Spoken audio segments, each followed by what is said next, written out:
Hello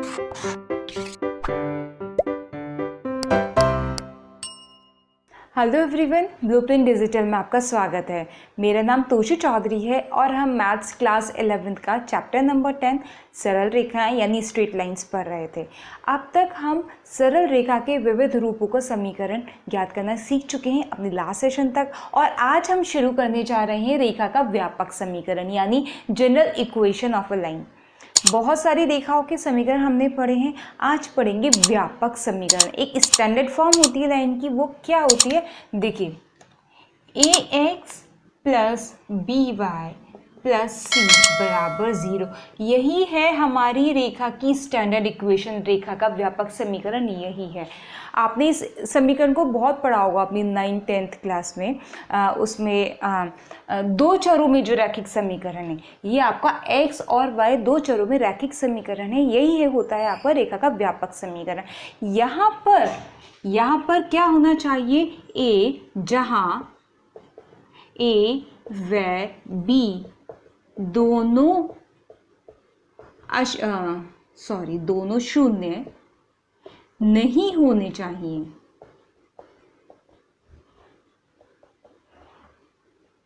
दोनों शून्य होने का मतलब है कि ऐसा ना हो कि आपके a और b दोनों 0 हों।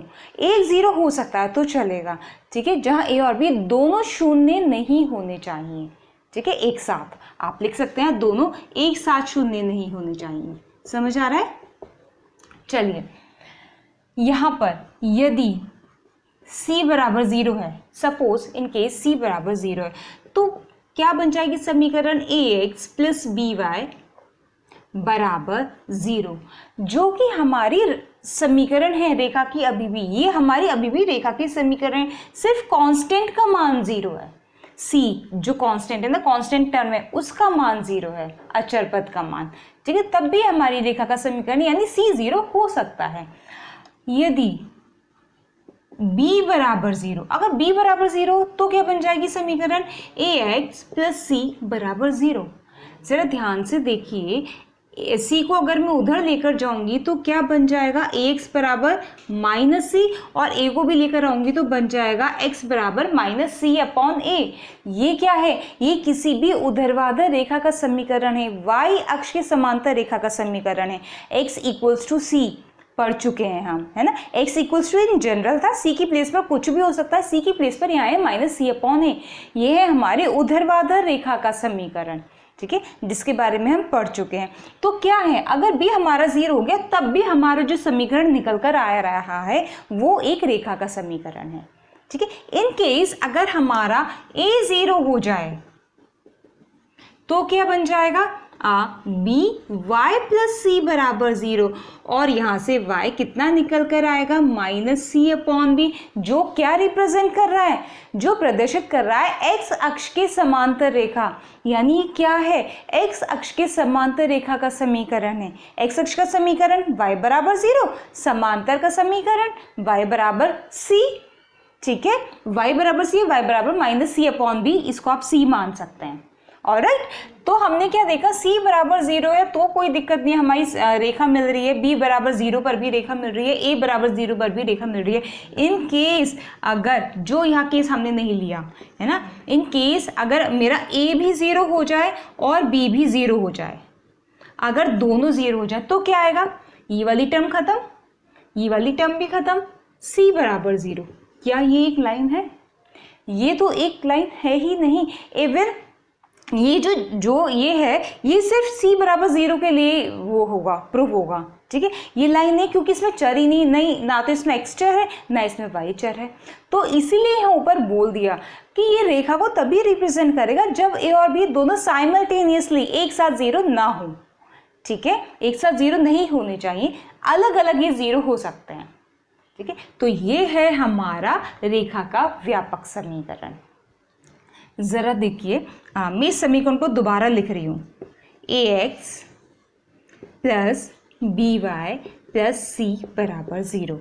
यहाँ से ज़रा आप बी वाई का मान निकालिए, कितना आएगा, माइनस ए एक्स माइनस सी लिख सकते हैं, माइनस ए एक्स माइनस सी उधर चला गया। y का मान निकालिए, माइनस ए अपॉन बी एक्स माइनस सी अपॉन बी। ये क्या है? ये कुछ इस टाइप का नहीं है, y बराबर एम एक्स प्लस सी। क्या है ये? y बराबर एम एक्स प्लस सी की फॉर्म का है, जहां m क्या है इस समीकरण में, y बराबर माइनस ए अपॉन बी एक्स माइनस सी अपॉन बी में m क्या है? माइनस ए अपॉन बी, और c क्या है? माइनस सी अपॉन बी। ये c कैपिटल है और ये c स्मॉल है, y बराबर एम एक्स प्लस सी। और ये होता क्या है? ये किस चीज़ की समीकरण है? ये भी हमारी रेखा की समीकरण है, हम इसको पढ़ चुके हैं। कौन से रूप में रेखा की समीकरण है ये? प्रवणता, ढाल अंत्यखंड रूप में, प्रवणता भी बोल सकते हैं, ढाल अंत्यखंड रूप में। तो हमने क्या किया, जो हमारा रेखा का व्यापक समीकरण दिया हुआ था ना, उसको हमने ढाल अंत्यखंड रूप में कन्वर्ट कर दिया। ठीक है, ये आ गया। इस समीकरण से निकलकर आया हमारा ये वाला समीकरण, ये ढाल अंत्यखंड रूप में, जहाँ पर ढाल क्या है? माइनस ए अपॉन बी, और अंत्यखंड क्या है? ये। ठीक है, ये क्या था? y अक्ष पर कटा अंत्यखंड था। ठीक है, तो अगर मैं आपको ये वाली समीकरण दे दूं, एग्जाम्पल के लिए मैंने दे दिया 2x प्लस 3y प्लस 4 बराबर 0, a b c की कुछ वैल्यूज रख दी, ये एक समीकरण दे दी। ठीक है, अगर मैं यहाँ से पूछूं कि इस रेखा की प्रवणता क्या है, तो आप क्या कर सकते हैं? इसको y बराबर एम एक्स प्लस सी की फॉर्म में आप रिप्रेजेंट करो ऐसे, और फिर m निकाल दो, या सीधा माइनस ए अपॉन बी निकाल दो, वो उसकी प्रवणता हो जाएगी। तो इस रेखा की प्रवणता क्या हो जाएगी? इस रेखा की प्रवणता यानी इस रेखा की ढाल हो जाएगी माइनस ए upon B minus 2 upon 3, minus ए अपॉन बी माइनस 2 अपॉन 3। ठीक है, या फिर अगर आपको ध्यान नहीं रहता ये चीज़, तो आप ऐसे कन्वर्जन कर लो। कैसे कर सकते हैं? y को यहीं रहने दीजिए, y बराबर एम एक्स प्लस सी बनाना है, y को यहीं रहने दीजिए 3y, ये कितना हो गया? माइनस 2x माइनस 4, फिर 3 को भी उधर ले जाइए, माइनस 2 अपॉन 3, माइनस 4 अपॉन 3, क्या आ गया? x का कॉफिशिएंट, यही तो है m।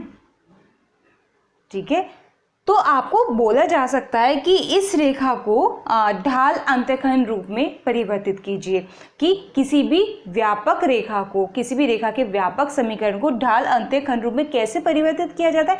ऐसे परिवर्तित किया जाता है। कुछ नहीं करना, सिर्फ आपके माइंड में होना चाहिए कि आपको किस रूप में लाना है। y बराबर एम एक्स प्लस सी के रूप में लाना है, तो आप इसको ला सकते हैं, बहुत इजीली ला सकते हैं। ठीक है, ये आ गया। तो बच्चों, हमने क्या पढ़ा? रेखा का व्यापक समीकरण पढ़ा, और हमने इसको ढाल अंत्यखंड रूप में परिवर्तित भी कर लिया। ढाल अंत्यखंड रूप में परिवर्तित करने से हमें दो चीज़ें पता चल गई। एक तो इस रेखा की ढाल क्या है, और दूसरा ये रेखा y अक्ष पर कितना अंत्यखंड काट रही है। y बराबर एम एक्स प्लस सी क्या शो करता है? m क्या है? ढाल, और c क्या है? y अक्ष पर कटा अंत्यखंड, यानी हमें ढाल भी मिल गई और y अक्ष पर कटा अंत्यखंड भी मिल गया। लेकिन अगर हमें x अक्ष पर कटा अंत्यखंड ज्ञात करना हो, तो x अक्ष पर कटा अंत्यखंड के रूप में भी हमने ढाल अंत्यखंड रूप उस वाले के लिए भी लिखा था, क्या? y बराबर m x माइनस डी, ये भी तो ढाल अंत्यखंड रूप पढ़ा था। दो इक्वेशन पढ़ी थी हमने, एक ये वाली और एक ये वाली। यहाँ पर m और c थे, m ढाल, c y अक्ष पर कटा अंत्यखंड, और यहाँ पर m और d थे, m ढाल और d x अक्ष पर कटा अंत्यखंड। तो अगर हमें इस वाली समीकरण को इस वाले रूप में रिप्रेजेंट करना हो, तो वो भी हो जाएगा। करते हैं, चलिए उसको भी। ax plus by plus c बराबर 0, ये है, इसमें लेकर आना। इट मीन्स y इधर रहेगा, तो आप y को इधर ही रखिए, कितना आ जाएगा? माइनस ए एक्स माइनस सी, बी वाई यही है।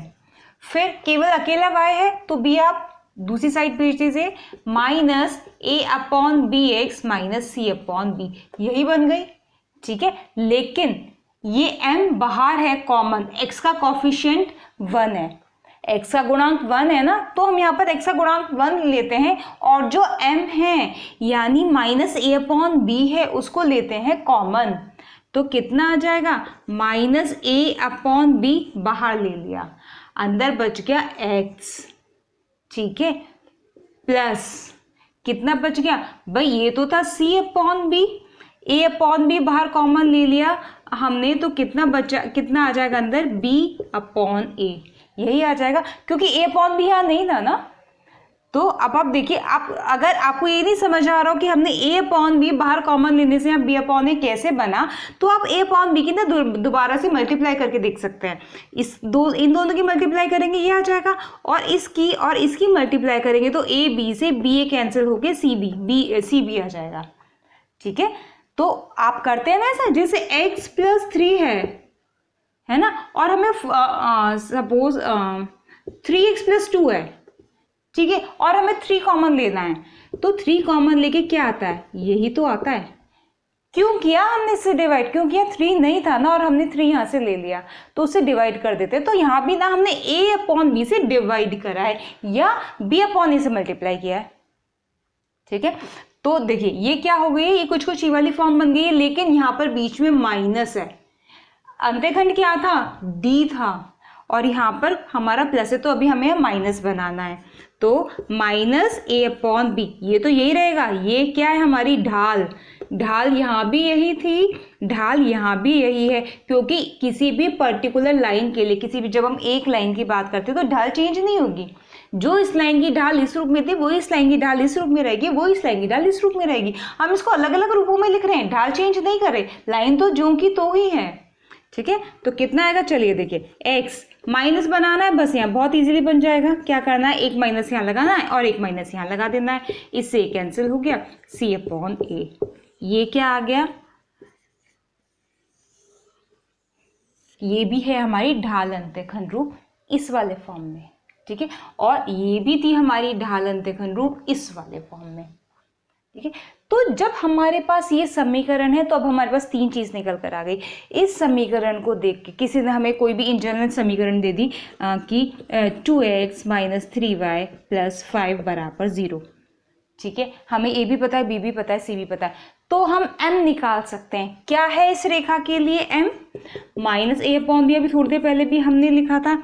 x अक्ष पर कटा, y अक्ष पर कटा अंत्यखंड देख लीजिए पहले, y अक्ष पर कटा अंत्यखंड भी निकाल सकते हैं हम।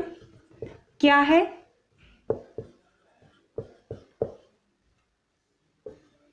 -c/b। ठीक है, और हम x अक्ष पर कटा अंत्यखंड भी निकाल सकते हैं। क्या है, -c/a, -c/a। तो देखिए, इस समीकरण को हमने इस रूप में कन्वर्ट करके ये तीनों चीजें निकाल ली हैं। तो मैं आपको सिर्फ ये बताना चाह रही हूँ कि अगर कन्वर्जन करने के लिए आता है तो आप कन्वर्ट कर सकते हैं। ठीक है, तो आप कन्वर्ट कर सकते हैं, लेकिन अगर कन्वर्जन करने के लिए नहीं आता है ना, तो आप इसको केवल देख के भी पता लगा सकते हैं कि इस रेखा की ढाल कितनी है। कितनी इस रेखा की ढाल, -a/b। इसकी कितनी हो जाएगी, -2/-3, यानी 2/3 इस रेखा की ढाल हो जाएगी।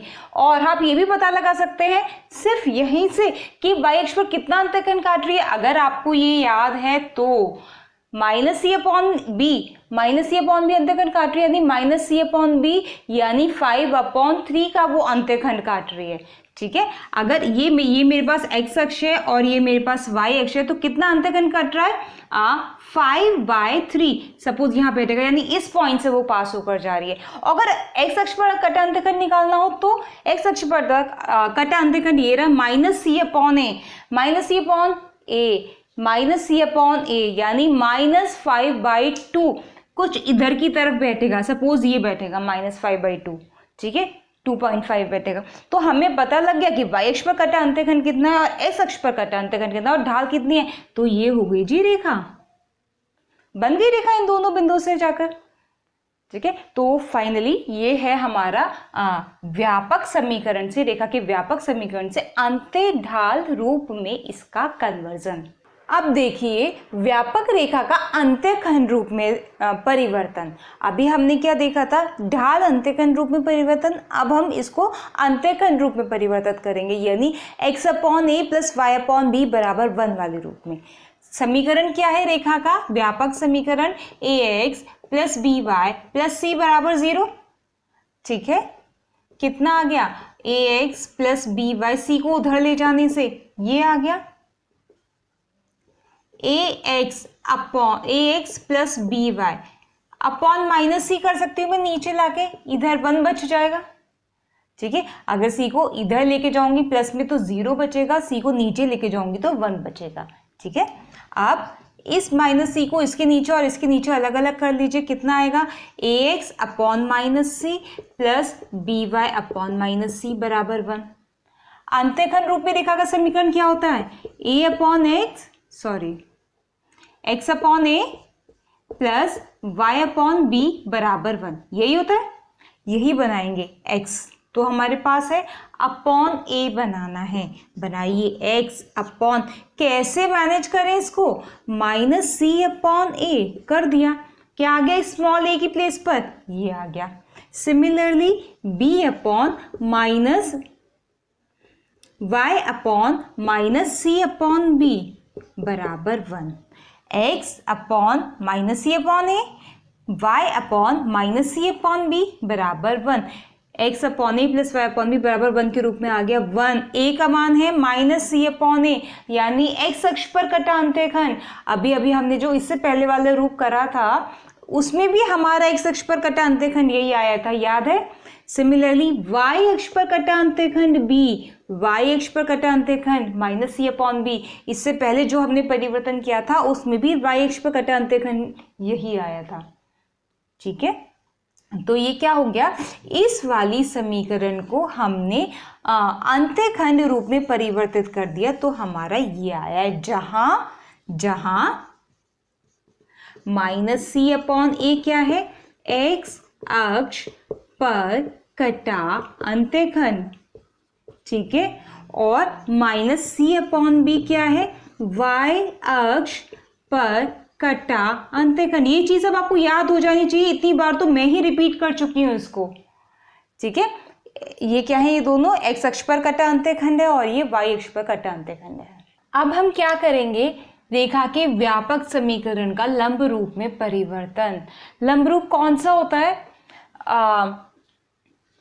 x cos omega plus y sin omega बराबर p, यही था हमारा लंब रूप, जहां पर क्या p क्या था, लंब रेखा का, और ओमेगा क्या था, लंब और x अक्ष की धनात्मक दिशा के बीच का कोण था। ठीक है, अब हमें किसको परिवर्तित करना है, रेखा के व्यापक समीकरण को, यानी ax plus B Y plus C बराबर 0 को। ठीक है, अब देखिए, जब हमने इससे पहले के परिवर्तन किए थे अंतःखंड रूप में या फिर ढाल अंतःखंड रूप में, तो ए बी सी को हमने मैनेज कर लिया था, लेफ्ट राइट ऊपर नीचे कर करके, लेकिन अब यहाँ पर हमें बनाना है एंगल। अब यहाँ पर हमें एंगल बनाना है, तो एंगल लेफ्ट राइट ऊपर नीचे करके नहीं बन पाएगा। उसके लिए देखिए हमें क्या करना है, हमें इसको इस रूप में प्रदर्शित करना है, या फिर ये कहिए कि हमें इसको x cos omega plus y sin omega minus p बराबर 0 इस रूप में प्रदर्शित करना है। ठीक है, आप इसको p को मैंने लेफ्ट हैंड साइड में लिख लिया।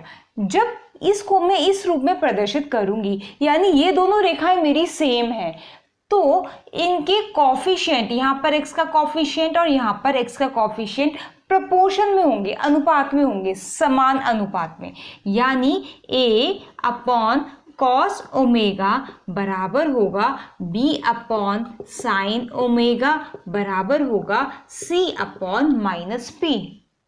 आप ये मत सोचिएगा कि अगर ये दोनों रेखाएं सेम है तो इनके कॉफिशिएंट सेम होंगे, ये ज़रूरी नहीं है। देखिए, सपोज एक लाइन है 2x प्लस 4y प्लस 6 बराबर 0, और एक और लाइन है x प्लस 2y प्लस 3 बराबर 0।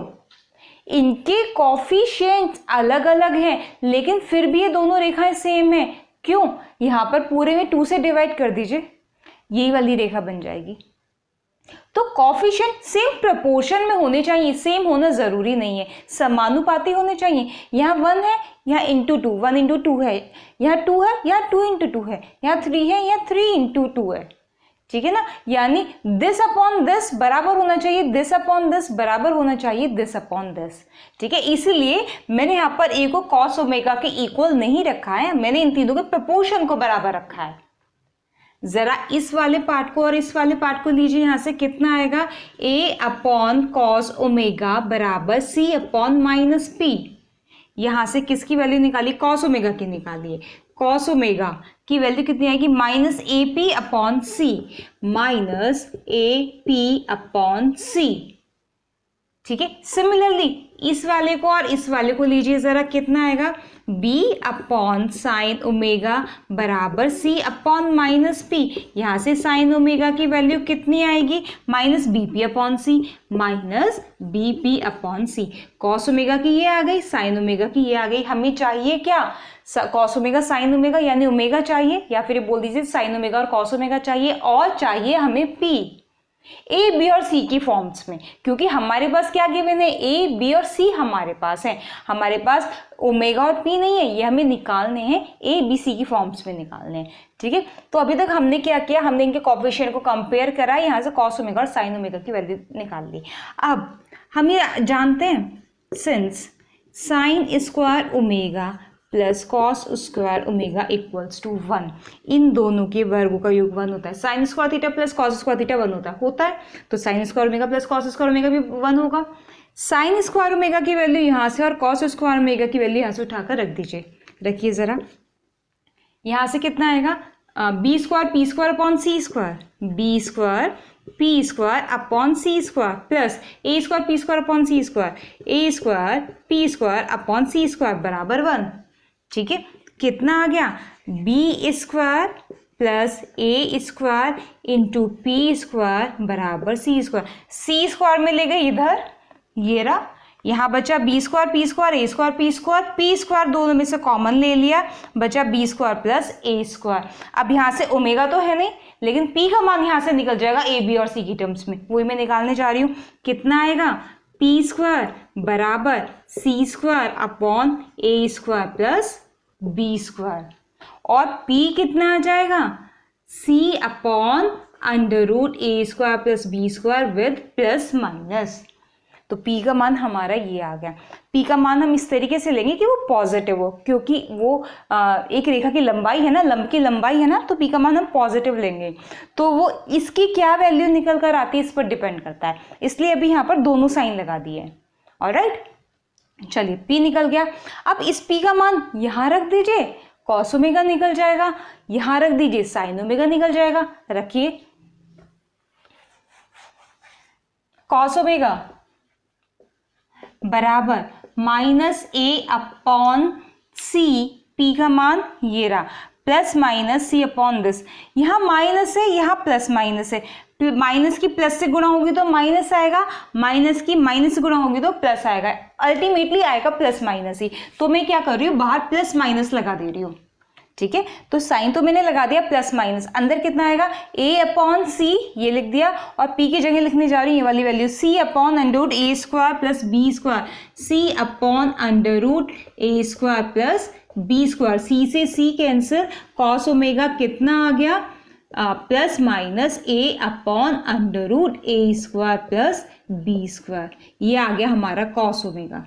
देखिए जी, हमारा p भी आ गया, हमारा कॉस ओमेगा भी आ गया, और हमारा साइन ओमेगा भी आने वाला है। यहाँ रख दीजिए वैल्यू, साइन ओमेगा कितना आ जाएगा, इसी तरीके से प्लस माइनस आएगा, माइनस प्लस माइनस आएगा, b upon c upon this, c से c कैंसिल हो जाएगा जैसे इसमें हुआ था। मैं डायरेक्ट लिखने जा रही हूँ, b upon under root A square plus B square, ये आ गया हमारा साइन ओमेगा। ठीक है, कॉस ओमेगा आ गया, साइन ओमेगा भी आ गया। तो अगर मैं इस कॉस ओमेगा, इस साइन ओमेगा और इस p कहाँ गया हमारा, ये रहा जी हमारा p, ये रहा p, और इस p की वैल्यू उठाकर मैं इसमें रख दूं तो हो गई ना ये वाली लाइन इस फॉर्म में। ठीक है, लेकिन ये बहुत बड़ा हो जाएगा, तो हम इसको कैसे लिखते हैं यूजुअली, रेखा ax plus B Y plus C बराबर 0 का लंब रूप है, क्या है, x cos omega plus y sine omega minus p बराबर 0, या फिर बोल सकती हूँ बराबर p, ये भी बोल सकती हूँ माइनस p बराबर 0 बोलो या बराबर p बोलो, क्योंकि स्टैंडर्ड हमारी यही होती है ना। तो मैंने ये ना लिख के ये लिख दिया।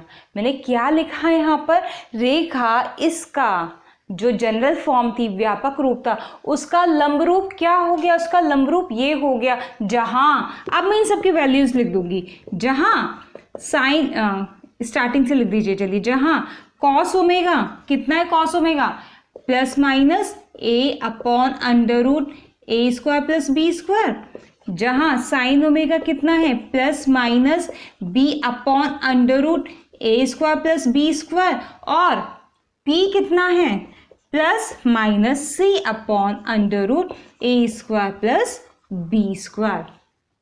तो इस रेखा को हमने लंब रूप में परिवर्तित कर दिया, जहां कोसाइन ओमेगा, कॉस ओमेगा और p यहां मैंने डिस्क्राइब कर दिए। ठीक है, अब साइन कैसे लेने हैं इसके, मैंने बताया था उस तरीके से लेने ताकि पॉजिटिव आए। किस तरीके से मैनेजमेंट होगा साइन का, अभी हम एग्जाम्पल में देख लेते हैं। ऑलराइट, तो ये हो गया हमारा व्यापक समीकरण का लंब रूप में परिवर्तन। एक रेखा का समीकरण 3x - 4y + 10 बराबर 0 है। इसकी ढाल और x व y अंतःखंड ज्ञात कीजिए। आपको क्या निकालना है, इसकी ढाल निकालनी है, m निकालना है, और x अक्ष पर कटा अंतःखंड और y अक्ष पर कटा अंतःखंड निकालना है। अब आप इसको अपने अकॉर्डिंग, जो आपको 3 रूपों में कन्वर्ट करना सिखाया है, अपने अकॉर्डिंग किसी भी रूप में कन्वर्ट करके ये तीनों चीज़ें आपको निकालनी है। तो आपको ये जज करना है कि कौन से रूप में परिवर्तित करके आप इसकी ढाल निकाल पाएंगे, या कौन से रूप में परिवर्तित करके आप इसके अंतःखंड निकाल पाएंगे। ठीक है, जाहिर सी बात है, अगर मैं इसको y बराबर mx + c की फॉर्म में प्रदर्शित करूं तो ढाल इजीली निकल जाएगी y बराबर mx + c से। ठीक है, तो हम सबसे पहले वही करते हैं। क्या है समीकरण, दी गई समीकरण 3x - 4y + 10 बराबर 0। y बराबर mx + c में करना है, 4y को दूसरी तरफ ले जाइए, 3x + 10 एज इट इज, 4 को दूसरी तरफ ले जाइए, 3/4x + 10/4। ये क्या है, y बराबर mx + c, ये क्या है, m यानी ढाल, निकल गई ढाल, और ये क्या है c, y अक्ष पर कटा अंतःखंड, यानी सेकंड का जो सेकंड पार्ट है वो भी आ गया, y अक्ष पर कटा अंतःखंड भी हमारा आ गया, 5/2 आ जाएगा ये।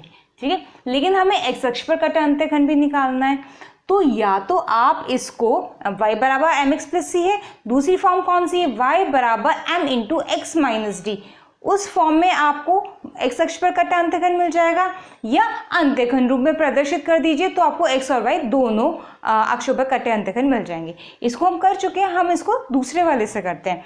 क्या है, x/a + y/b बराबर 1 वाले रूप में, यानी अंतःखंड रूप में हम इसको प्रदर्शित करने जा रहे हैं। अगेन पुनः 3x - 4y + 10 बराबर 0, 3x - 4y बराबर -10, उधर लेकर जाते हैं, फिर इसको नीचे लेकर आते हैं, 3x/- 10 - 4y/ -10 बराबर 1, यही करते हैं। उसके बाद x/10/3 माइनस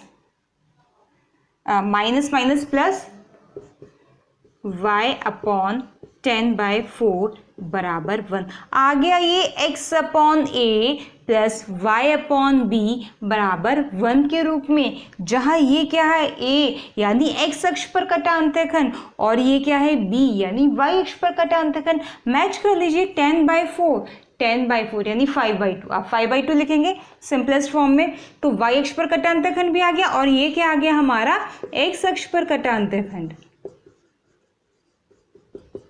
ठीक है, तो आपको पता चल रहा है कि हम इस तरीके की इक्वेशन से, जनरल इक्वेशन से व्यापक रूप से कैसे निकालते हैं ये सब चीज़ें।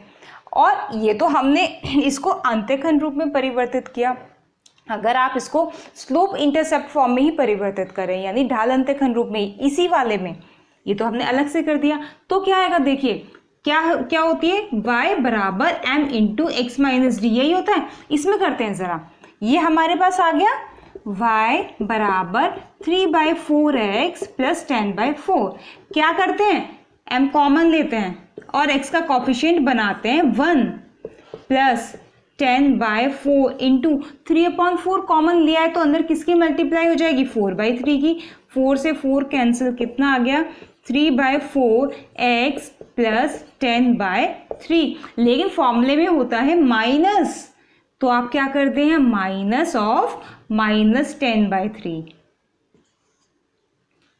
ठीक है, तो यहां से भी निकल गया आपका x अक्ष पर कटा अंतःखंड माइनस 10/3, यहां से भी निकल गया। मैंने आपको दोनों तरीके से निकाल के दिखाए हैं, आप एक ही तरीका चूज करेंगे, अकॉर्डिंगली कोई सा भी कर सकते हैं। y अक्ष पर कटा अंतःखंड निकल गया, y अक्ष पर कटा अंतःखंड दोनों सेम है। ठीक है, क्रॉस चेक भी हो रहा है। ढाल निकल गई 3/4, ढाल निकल गई 3/4। ठीक है, इससे ढाल नहीं निकली है। समीकरण √3x प्लस y माइनस 1 बराबर 0 को लंब रूप में रूपांतरित कीजिए। इस बार हमें इसको नॉर्मल फॉर्म में बनाना है जिसमें p और ओमेगा रहते हैं, और p और ओमेगा के मान ज्ञात कीजिए, p और ओमेगा के मान भी ज्ञात करने हैं। ठीक है, चलिए लंब रूप तो हमें पता ही है, x cos omega plus y sin omega बराबर p। ठीक है, लेकिन वहां पर मैंने आपको बताया था p cos ओमेगा और sin ओमेगा के मान क्या थे, हमने ax plus by plus c बराबर 0 को लंब रूप में परिवर्तित किया था। क्या आया था लंब रूप में परिवर्तित करके, यही आया था। ठीक है, जो इक्वेशन होती है। लेकिन यहाँ पर cos ओमेगा का, sin ओमेगा का और p का मान था। ठीक है, क्या था, चलिए यहाँ लिख देते हैं, डबल डबल नहीं लिख रहे। p का मान था हमारा c/√a² प्लस b², यही था c।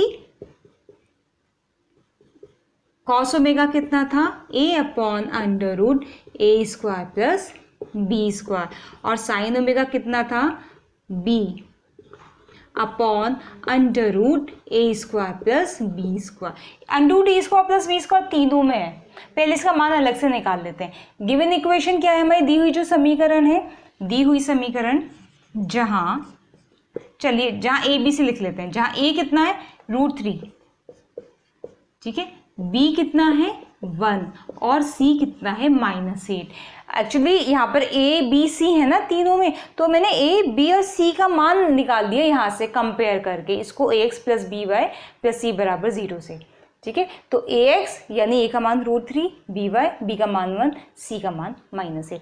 इन तीनों मानों को मैं यहाँ रख रही हूँ, लेकिन उससे पहले मैं a² प्लस b² अंडर, इसका मान मैं यहीं पर निकाल रही हूँ क्योंकि वो मुझे तीनों में रखना है। a² 3 प्लस b² 1, ये तो हमारा इजीली निकल गया, 2 आ गया। ठीक है, चलिए अब कीजिए, कितना आएगा c -8 प्लस माइनस -8/2। अब देखिए यहाँ -4 आ रहा है, तो मुझे p का मान पॉजिटिव बनाने के लिए क्या चाहिए, ये माइनस वाला मान मैं एज्यूम करूंगी और प्लस वाला छोड़ दूंगी, तो c का मान क्या आ जाएगा, यहाँ से आ जाएगा 4। यहाँ लिख देना आप ऋणात्मक मान को छोड़ने पर। ठीक है, ऋणात्मक मान को छोड़ने पर c का मान 4 आ गया, 2 4 8। cos ओमेगा a यानी √3 upon a² plus b² 2, positive value ले ली, √3/2। cos ओमेगा का मान आ गया √3/2, तो ओमेगा कितना आ गया जरा बताइए, 30 डिग्री, क्योंकि cos 30 डिग्री का मान होता है ना √3/2। sin ओमेगा कितना आएगा, b/this, b यानी 1/2, तो sin ओमेगा मान कितना आ गया, 1/2 आ गया। यहाँ से भी ओमेगा वही आएगा क्योंकि कोण तो चेंज होना नहीं, 30 डिग्री। तो हमारे पास p भी आ गया, cos ओमेगा भी आ गया, sin ओमेगा भी आ गया, तो लंब रूप क्या बन जाएगा, रेखा का लंब रूप x cos अल्फा। इसलिए रेखा का लंब रूप x एक्स कॉस अल्फा क्या होता है, x cos alpha plus omega, x cos omega plus y sine omega बराबर पी एक्स कॉस ओमेगा। अब ध्यान से देखिए जरा, कॉस ओमेगा का मान कितना है, √3/2। अगर मैं यहाँ पर कॉस ओमेगा का मान रख दूँ, चलिए मैं रखती हूँ, √3/2 plus y sine omega, sine omega का मान मैंने रख दिया 1/2 बराबर पी का मान रख दिया मैंने 4। तो यहाँ से ज़रा देखना क्या समीकरण निकल कर आएगी, √3x प्लस वाई बराबर 8। एलसीएम देखो उधर पहुँचा दिया 8। ये क्या निकल कर आया, ये वाली समीकरण निकल कर आई। -8 बराबर 0 करना है बस। तो ये दोनों समीकरण सेम निकल कर आ गए, लेकिन हमें क्या करना था, इसे लंब रूप में रूपांतरित करना था। तो लंब रूप में रूपांतरित करने के लिए हमें कौन सी फॉर्म चाहिए, ये वाली, बिल्कुल इसी फॉर्म में हम लिखेंगे, यानी हम ये नहीं लिखेंगे। हमें क्या लिखना है, देखिए आप यहाँ रेखा का लंब रूप हमारा हो जाएगा x cos ओमेगा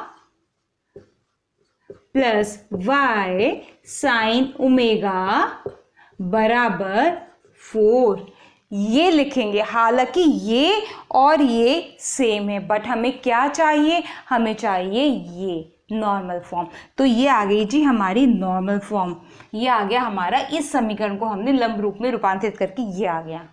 ठीक है, अब आप देखिए यहाँ पर हमने cos 30 और sin 30 का मान नहीं रखा, क्योंकि हमें इस रूप में रिप्रेजेंट करना है। और अगर मैंने cos 30 sin 30 का मान रख दिया तो मेरी वापस यही वाली समीकरण आ जाएगी। ठीक है, तो हमें सिर्फ फॉर्म चेंज करनी है, फॉर्म आ गई, आगे आपकी लंब रूप में समीकरण। और हमें पी और ओमेगा के मान ज्ञात करने हैं, वो हम ऑलरेडी कर चुके हैं। पी का मान 4 और ओमेगा का मान 30 डिग्री। यहाँ से देख लीजिए, पी का मान 4, ओमेगा का मान 30 डिग्री। ठीक है, क्वेश्चन हो गया।